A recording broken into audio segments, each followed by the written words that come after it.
Bonjour et bienvenue sur ce que Christ a fait pour moi dévotion. La dévotion d'aujourd'hui s'intitule Sa mort a validé le testament.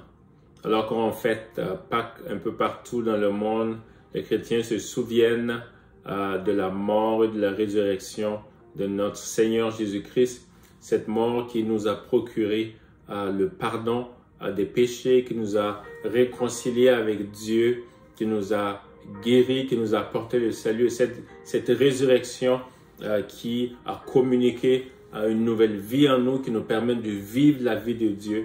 Mais j'aimerais aujourd'hui vous souligner un aspect important de la mort de Christ et de sa résurrection.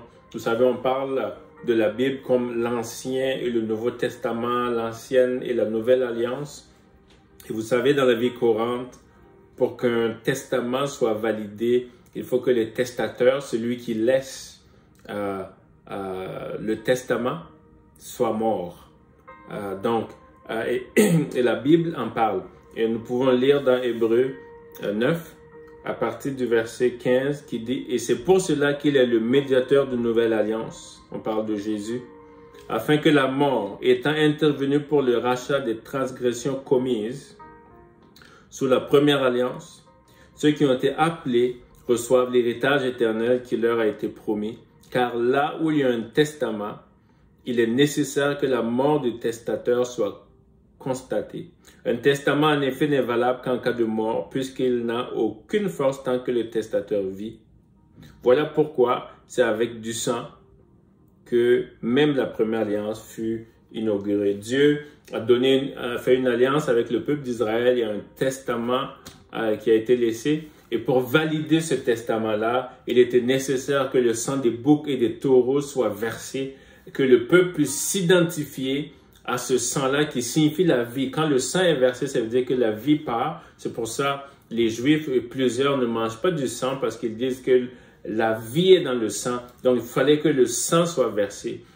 Donc, même pour inaugurer la première alliance, il a fallu que du sang soit versé. Mais toutes ces choses-là étaient des images, étaient l'ombre des choses à venir pour le rachat. Et voilà que plus tard, des milliers d'années plus tard, Jésus entre en scène et il va mourir sur la croix pour valider et l'Ancien et le Nouveau Testament, et l'Ancienne et la Nouvelle Alliance. Sans la mort de Jésus, même tout ce qui était promis dans l'Ancien Testament, des gens qui avaient vécu, ne pouvaient pas être effectifs. Et c'est pour cela que Christ est venu. À la Pâque, c'est oui le pardon de nos péchés, oui le rachat de l'humanité, mais la Pâque vient aussi valider le testament que Dieu a laissé. Et j'aimerais vous dire que, alors que Christ est mort et ressuscité, tout ce qui est compris ici, dans ce testament-là, toutes les promesses, tout l'héritage, toutes les choses excellentes qui sont comprises ici, ont été validées. La Pâque est venue pour nous valider toutes les promesses, tout ce que Dieu a laissé dans ce testament-là est valable pour nous en tant qu'enfants et héritiers de Dieu. La Bible dit que nous avons reçu un esprit d'adoption. Nous avons été adoptés par Christ. Et dans la loi grecque, les enfants adoptifs avaient les mêmes droits que les enfants biologiques. Et nous avons, alors que Christ est mort, alors qu'on fête la Pâque, oui, souvenez-vous que vos péchés sont pardonnés, que vous avez été guéris, il est ressuscité, une nouvelle vie. Mais souvenez-vous que cela vient valider et confirmer le testament que Dieu a laissé pour nous.